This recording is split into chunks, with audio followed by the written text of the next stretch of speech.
ગમે તેટલો ઠઠારો કર્યો, એ તો કાલ હવારે ખબર પડશે જાનમાં કોણ. ગામમાં એક ઘરે મીટિંગ કરી, કાંઈ વાંધો નહીં, ભલે ને રીંગું, ભલે ને મંડપ નાખ્યા, ગમે તેટલો ઠઠારો કર્યો, એ તો કાલ હવારે ખબર પડશે જાનમાં કોણ જાય છે. આપણે કોઈ જાનમાં જવાનું જ નથી. અને નરસિંહ મહેતાના વેવાએ કેવડાવ્યું હતું, જાન જાડી લઈને આવજો, જેવી તેવી જાન લઈને આવતા નહીં, જેવી તેવી જાન લઈને ન આવતા. અને આ બાજુ ધીમે ધીમે દિવસ આવતો ગયો, અને બરાબર ખરેખર વરઘોડો નીકળ્યો, અને વરઘોડામાં એવી જાન નીકળી, મુદળ 7 જણા. નરસિંહ મહેતાની ઘરેથી જાન નીકળે 7 જણા, કોઈ બીજું નહીં.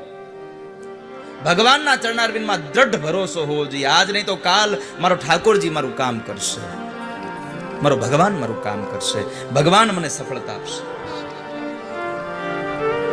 ભરોસો. સાંભળો છો, મહેતાજી તો ભગવાનનું ભજન કરતા હતા.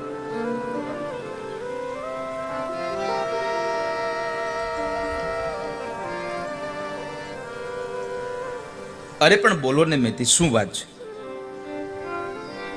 અરે આપણા શામળિયાનું લગ્ન, હે શામળીનું લગ્ન,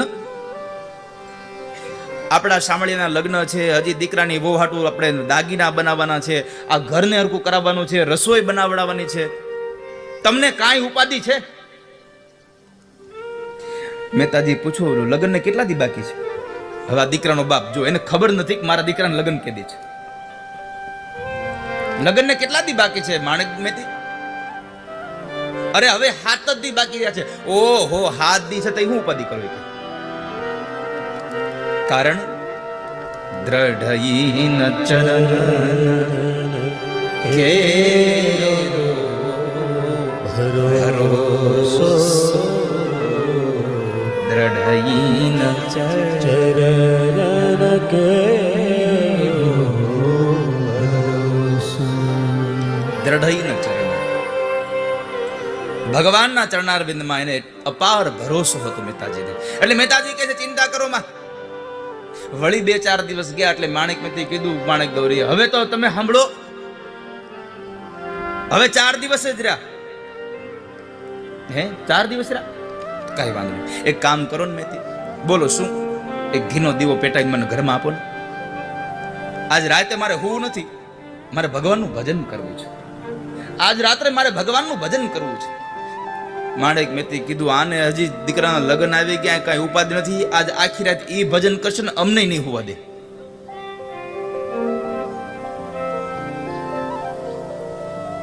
મહેતાજીને માણેક ગૌરીએ ઘીનો દીવો કરીને આપ્યો, અને એક લાકડાના પાટલા ઉપર રાખેલો દીવો, અને સામે કરતાલ લઈને બેસ્યા, દરવાજા બંધ કરી દીધા, બારણા વાસી દીધા, અને અંતરમાંથી નાદ કર્યો, શ્રી રાધે ગોવિંદ ભજ મન, શ્રી રાધે રાધે, શ્રી રાધે ગોવિંદ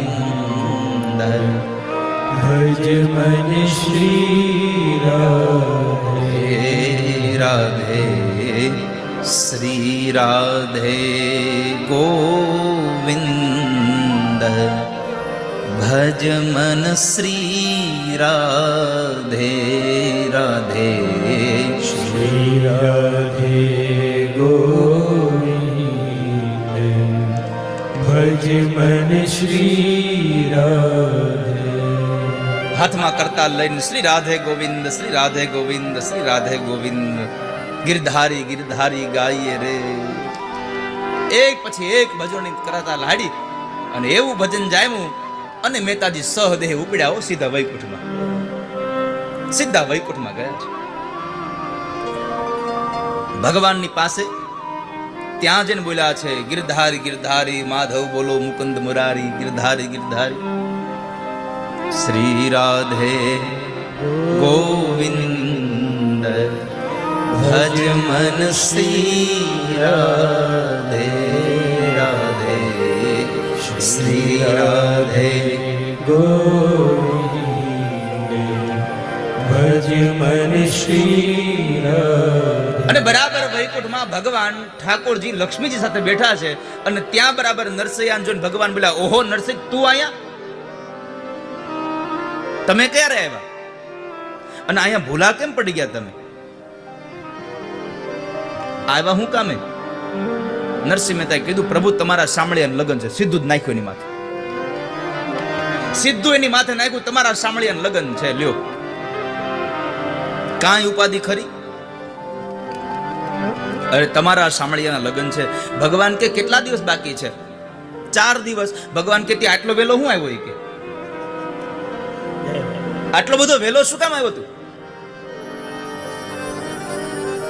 વરઘોડાના દિવસે વાય ને તોય બધું થઈ જાય. કે નરસિંહ મહેતા કહે છે, ભગવાન મારે તો ઈ જ દિવસે આવું તું, પણ મને માણેક ગૌરી ઘરમાં ટકવા દે તો થાય ને. એને મને વારે વારે કીધા કરે સામળિયાના લગ્ન છે, સામળિયાના લગ્ન છે. એટલે પછી મારે 4 દી પ્રભુ તમને અગાઉ મારે તેડું કરવા આવું પડ્યું, નકર મારે તો વરઘોડાના દિવસે જ આવું હતું. ભગવાન એટલું કીધું, જાઓ નરસિંહ, બધું પતી જશે, ચિંતા. રાધે શ્રી રાધે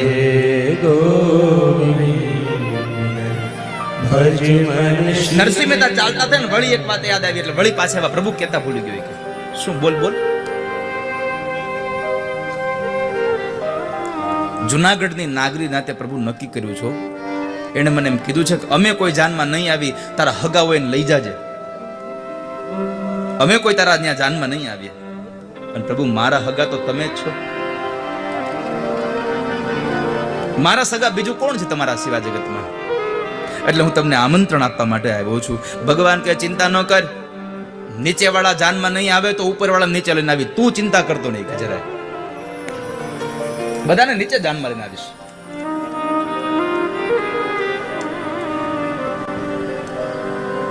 નરસિંહ મહેતા ત્યાંથી નીકળી જાય છે, હાથમાં કરતાલ છે, અને વૈકુંઠમાંથી ફરી પાછા નીકળી જાય. શ્રી રાધે ગોવિંદ ભજ મન શ્રી રાધે રાધે શ્રી રાધે ગોવિંદ ભજ મન શ્રી. એનું એ જ જુનાગઢ અને એની એ જ મકાન, અને ઈ જ મકાનના ઈ જ ઓરડાની અંદર આવી નરસિંહ મહેતા પાછા બેહી ગયા. હવારની પોરમાં શ્રી રાધે ગોવિંદ, શ્રી રાધે ગોવિંદ, શ્રી રાધે ગોવિંદ કર્યા છે.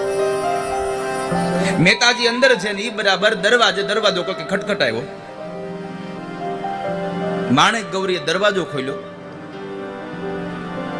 ભગવાને ઉદ્ધવને રસોઈઓ બનાવીને મોકલેલા. ભગવાને ઉદ્ધવને રસોઈઓ બનાવીને મોકલેલા. જેને હાથમાં કોઈ દી કડછો પકડ્યો નહીં, પણ ભગવાનનો આદેશ થાય એ શું બીજું? ભગવાને કહ્યું તું ઉદ્ધવ તમે જાઓ, એનો કોઈ હગો આવર નથી, તમે રસોઈ બનાવો. માણેક મહેતી દરવાજો ખોલીને પૂછ્યું, ભાઈ તમે કોણ? તો કે બા હું રસોઈયો. આપણે સામળિયાના લગ્ન છે, રસોઈ બનાવવાની છે, એટલે હું રસોઈ બનાવવા આવ્યો છું. બા આપણે શું બનાવવાનું છે મને કયો જરાક. કાજુ કતરી બનાવવાની છે, બદામ પૂરી બનાવવાની છે, સૂત્રફેણી બનાવવાની છે, ઘેબર બનાવવાના, મેસૂક બનાવવાનું, શું બનાવવાનું છે? માણેક ગૌરી વિચાર કરે ઘરમાં સિંગદાણાનો મેળ નથી અને આ કાજુ કતરીની વાતો કરે છે.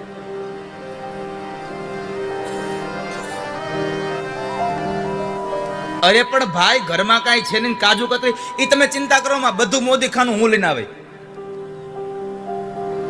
એટલે માણેક ગૌરી કીધું સાંભળ્યું? અને પેલા આ જ રિવાજ હતો ને, પેલાના બેનો કોઈ દી ઘરવાળાનું નામ લેતા ને, એ તો હવે આ સિસ્ટમ આવી ગઈ. અને આવીને હવે હાવ આવી એમ.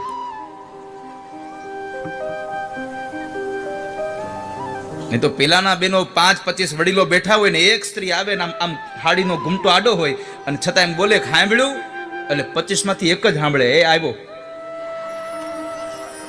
મર્યાદા જુઓ તમે, એક જ વ્યક્તિ સાંભળીને ઉભો થાય સાંભળ્યામાં. અને ઈ શબ્દ બીજા કોઈ નહોતો આપ્યો. પતિને સાંભળું બોલાવવાનો શબ્દ રૂકમણી આપ્યો છે.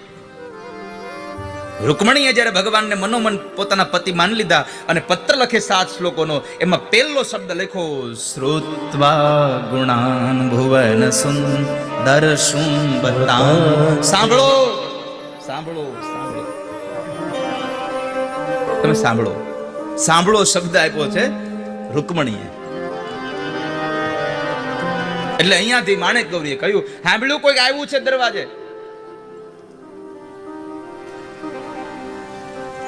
અને બરાબર મહેતાજી ઘરમાંથી દરવાજે આવ્યા અને આવી જોતા તો ઓહો, આ તો ઉદ્ધવ, મારા ભગવાનના સખા છે. ઓહો હો હો, આટલું બોલ્યા ત્યાં ઉદ્ધવે કીધું, ચૂપ હો, કાંઈ નહીં, બધી બાજી ખુલ્લી પડી જાય, કાંઈ નહીં, કાંઈ બોલતા નહીં, રહસ્ય આમનામ રહેવા દેજો. મહેતાજી પૂછ્યું, ઉદ્ધવ તમારી શું ઈચ્છા છે? ઉદ્ધવે કહ્યું કે મારી તો બસ 32 જાતના પકવાન અને 36 પ્રકારના શાક બનાવવાની ઈચ્છા છે. 32 ભાતના પકવાન અને 36 ભાતના શાક બનાવવાની ઈચ્છા છે. મહેતાજી કે બહુ સરસ, બનાવી જ નાખો, કે શરૂ જ કરી દો, કે કારણ કે મહેતાજીને ખબર હતી મારે તો બિલ ચૂકવાનું છે નહીં. અને પછી જે ઉદ્ધવે રસોઈ બનાવી છે એવી રસોઈ પછી ક્યાંય બને ખરી? સ્વયં જ્યાં ભગવાનનો પ્રસાદ પીરસાતો હોય એવો પ્રસાદ દુનિયામાં ક્યાં મળે મારા વાલા? કારણ ભાવ જ એટલો હોય એમાં. અને મેં ઘણી વાર કહ્યું છે, ભાવથી બને ને એ વસ્તુ આખી અલગ જ હોય. ભગવાન સત્યનારાયણની કથામાં જે શીરો બને એ ભાવથી હોય. મારા ઘરે ઠાકોરજીની કથા વંચાઈ રહી છે, ભગવાન પધાર્યા, ભગવાનની પૂજા થઈ રહી છે, અને એવો જે પ્રસાદ બને, એટલી ને એટલી વસ્તુ બપોરે 12:30 વાગ્યે તમારા ઘરવાળા આવીને કહે કે ગોર બાપા આવ્યા છે, જરાક શીરો બનાવી નાખો ને. બને એવો શીરો? જરાક વેલા કહેતા હોય તો. ભાવ ન હોય. ભાવ હિ વિદ્યતે દેવો તસ્માદ ભાવ હિ કારણમ. અને ઈ જેણે રસોઈ બનાવી એની વાત જવા દી હો. મહેતાજી ઘરમાં ગયા, વળી પાછું ચાલુ કર્યું, શ્રી રાધે ગોવિંદ ભજ મન શ્રી રાધે. વળી એક દરવાજો ખટખટાયો. એ મહેતાજી, એ મહેતાજી. વળી માણેક ગૌરી દરવાજો ખોલ્યો. ભગવાને અર્જુનને મોકલ્યો છે નરસિંહ મહેતાના ઘરને રંગને રોગાન કરવા. અર્જુન જાઓ, નરસિંહ મહેતાના દીકરા આપણા શામળિયાના લગ્ન છે, રંગ રોગાન કરી દો. માણેક ગૌરી પૂછ્યું, તમે કોણ? બા હું ઘર ઘોળવા વાળો. એમ?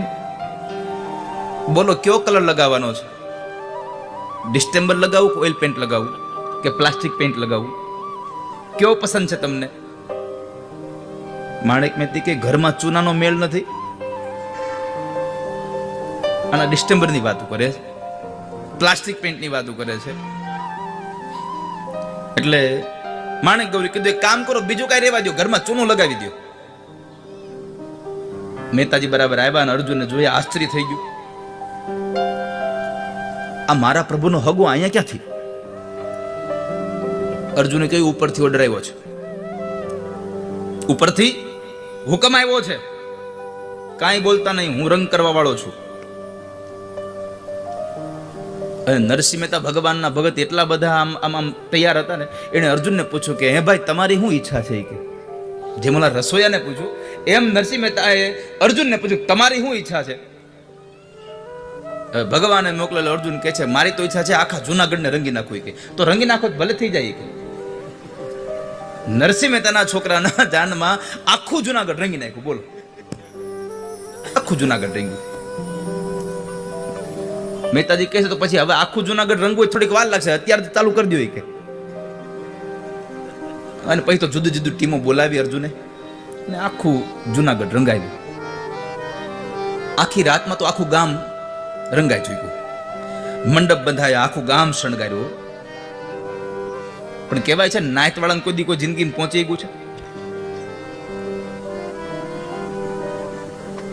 નાયત વાળાને ન પહોંચાણું.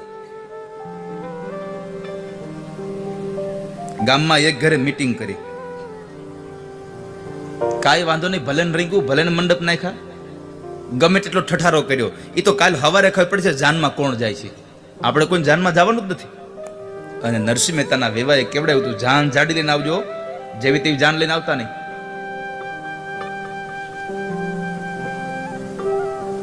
જેવી તેવી જાન લઈને ન આવતા. અને આ બાજુ ધીમે ધીમે દિવસ આવતો ગયો અને બરાબર ખરેખર વરઘોડો નીકળ્યો. અને વરઘોડામાં એવી જાન નીકળી મુદલ 7 જણા. નરસિંહ મહેતાની ઘરેથી જાન નીકળે 7 જણા, કોઈ બીજું નહીં. ગામના લોકો બારીએથી જોવે, હા હવે બરાબર, હવે ખબર પડશે કેવી જાન જાય છે. અને જુનાગઢમાંથી જાન નીકળી ગઈ. નરસિંહ મહેતાએ તો જાનમાં હોતે હારે કરતા લીધી, જાનમાં કરતા લીધી. અને ભાવથી ભગવાનને યાદ કર્યા છે. શ્રી રાધે ગોવિંદ ભજ મન શ્રી રાધે રાધે શ્રી રાધે ગોવિંદ ભજ મન શ્રી રાધે. એક વાર બે વાર ભગવાનને અવાજ કર્યો. લક્ષ્મીજીએ કીધું, સાંભળ્યું, ઓલો નીચેથી રાડે રાડ થયો, જલ્દી આલો ને, કે તૈયાર થવા આટલી વાર હોય કે બાયુને વાર નથી લાગતી આટલી તો. ભગવાન કે ઉભા રહો લક્ષ્મીજી, જાનમાં જવાનું છે, વરઘોડામાં જવાનું છે. ભગવાને તો એને પીળા પીતાંબર ને ગળામાં વૈજંતી માળાઓ, ભગવાને એવું ધારણ કર્યું. વંશે વિભૂષિત કરા ભગવાનનું રૂપ અદ્ભુત હતું વાલા. વરહા પીડમ નટવર વપુ કર્ણયો કર્ણિકારમ બિભ્રદ વાસ કનક કપિશમ વૈજયંતીમ ચ માલા. ભગવાને વૈજયંતી માળાઓ, પગ સુધી લટકનારી વૈજયંતી માળાઓ ભગવાને ધારણ કરી છે. માથામાં મુગુટ પહેર્યા. ભગવાને એટલા ઘરેણા પહેર્યા. ભગવાને ઠાઠમાઠ કરીને નીકળ્યા હો. લક્ષ્મીજી તૈયાર થયા. એવી સુંદર મજાની હાડી પહેરી, કરોડ રૂપિયાનો તો નાકમાં એક દાણો પહેરો, ખાલી 1 કરોડનો હીરો પહેર્યો લક્ષ્મીજીએ. અને તો શેઠાણી હતા. અને ભગવાને આખા બધા લોકોને તૈયાર કર્યા. હાલો જાનમાં જવાનું છે. નરસિંહ મહેતાના વેવાએ કહ્યું તું, ઘોડા ગાડી ને હાથી ને બધું લઈને આવજો. ભલે કાંઈ વાંધો નહીં. ભગવાન તો ઊંટ ગાડી ઉતારી હોતે. હા, ઊંટ હોતે લઈને ગયા ભગવાન જાનમાં. અદ્ભુત લીલા ભગવાનની હો. અને જાન જેવી જુનાગઢની બહાર નીકળી, હજી ઓલા ગામમાં પહોંચવા જાય વેવાના ગામમાં, ત્યાં તો આખી જાન બીજી ભળી ગઈ મોટી. અને આગળ સૌથી ભગવાન આલ્યો, પેલા સૌથી ભગવાન આલ્યા આગળ. ગામ આખી જાન જોવા નીકળ્યો. વેવાઈનું ગામ આખું જાન જોવા નીકળ્યું કે આવી જાન. હવે આ વેવાઈએ કોઈ દી મહેતાજીને જોયેલા નહીં કે મારો વેવાઈ આવો છે. આગળ ભગવાને લાવતા હતા. એટલે એ વખતમાં કદાચ રિવાજ હશે, અત્યારે હાલ્યો આવે છે રિવાજ, એટલે કે વેવાઈને સાલ ઉડાડવા જવાનું. એટલે દીકરાના બાપને સાલ ઉડાડવા માટે થઈને વેવાઈ દીકરીનો બાપ દોડતો આવે છે. અને ભગવાનને સાલ ઉડાડવા ગયો. અરે વેવાઈ આવો. ભગવાન કે ઉભા રહો, હું તમારો વેવાઈ નથી. હોય કે હું તમારો વેવાઈ નથી. અરે તમારા વેવાઈ નથી. દીકરીના બાપની આંખું ફાટી ગઈ. મારા વેવાઈના હગા આવા છે, મારો વેવાઈ કેવો હશે? મારા વેવાઈના હગા આવા છે, મારો વેવાઈ કેવો હશે? ભગવાન કે તમારો વેવાઈ વાહે આયલો, હવે કરતાલ વગાડતો જાવ.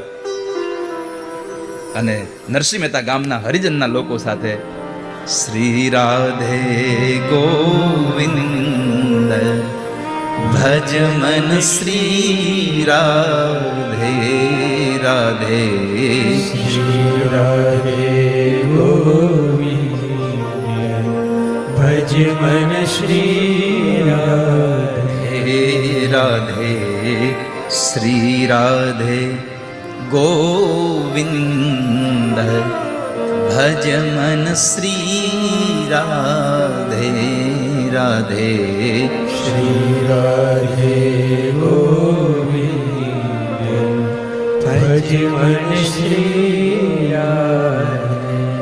તો ભગવાનનું જપ થાય, પરમાત્માના નામનો મહિમા છે. પ્રભુ તમે માયાનું આવરણનો પડદો દૂર કરનારા તમે છો ભગવાન. તો આવી દ્રઢ નિષ્ઠાથી જો ભગવાનનું ભજન થાય તો જિંદગીના એક એક કામો પાર પડે મારા વાલા. અને પછી તો એ શામળિયાનું જે લગ્ન થયું છે, ઇતિહાસમાં કોઈનું લગ્ન એવું નથી થયું છે.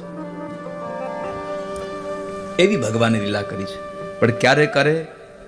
દ્રઢઈન ચરણ કેરો ભરોસો દ્રઢઈન ચરણ કેરો ભરોસો.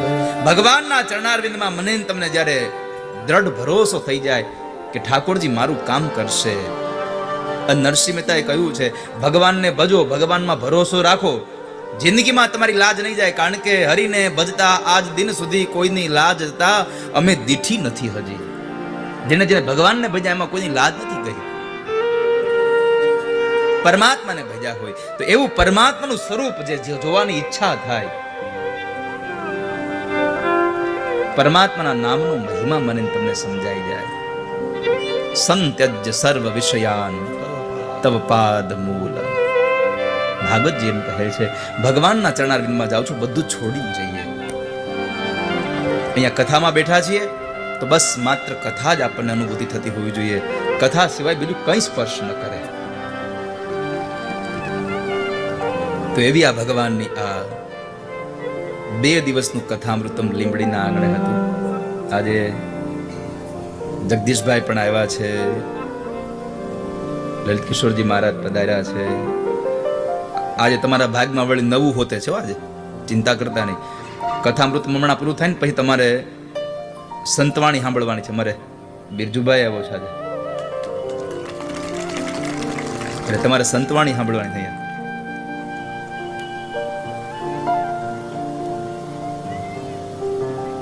પરમાત્માની પ્રાર્થના કરતા રહો. પરમાત્માની પ્રાર્થનામાં ખૂબ તાકાત છે વાલા. અને ક્યારેય કોની પ્રાર્થના સાંભળે છે, પણ આપણી પ્રાર્થના અંદરથી થયેલી હોવી જોઈએ. આ નરસૈયાની પ્રાર્થના હતી તો ભગવાને સાંભળી. અને ઘરમાં કાંઈ નહોતું તોય શામળિયાના લગ્ન ધામધૂમથી કર્યા. કે ઇતિહાસમાં કોઈના લગ્ન એવા થયા નથી કે થવાના નથી. તો ભગવાનનો ભરોસો રાખજો. આ કથામૃતમ મને તમને કહે છે કે ભગવાનની કથા મને તમને જીવાડે. તવ કથામૃતમ તપ્ત જીવનમ કવિરીડિતમ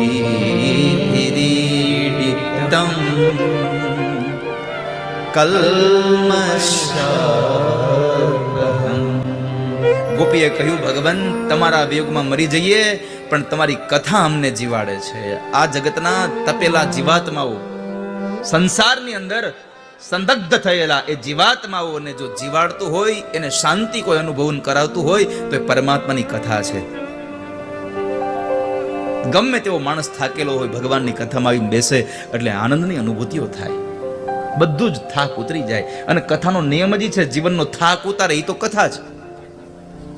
જીવનનો થાક ઉતારે એ કથા છે વાલા. તો આવી ભગવાનની આ કથાનો એકમાત્ર હેતુ હતો કે આપ સૌને આમંત્રિત કરવા માટે ફરી વાર યાદી